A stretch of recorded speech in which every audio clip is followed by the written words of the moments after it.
I'm going to have to give you the disclaimer now.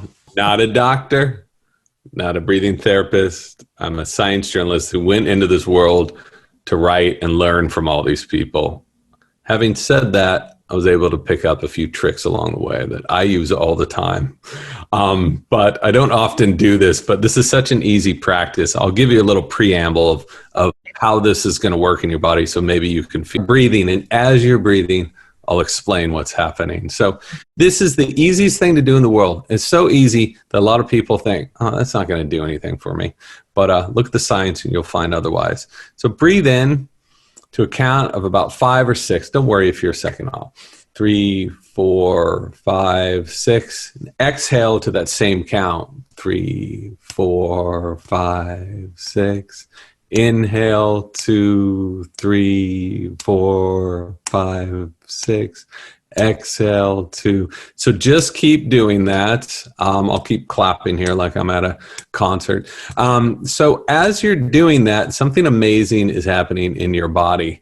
Is by breathing this slowly, you are absorbing more oxygen, but you're also keeping more CO2.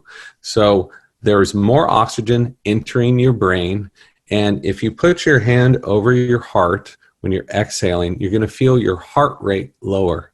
So Dr. Patricia Gerbarg and Richard Brown, he's at Columbia, have found that just having people breathe like this, even for a few minutes a day, is fantastic for blood pressure. They use it for their patients with anxiety and depression and other fear-based disorders. So I have found that I can breathe like this for about 2 minutes. I can take my blood pressure before, I can breathe like this 2 minutes later. I can see my blood pressure go down about 10 to 15 points. People say, that's impossible. Try it out. Let me know how that works for you.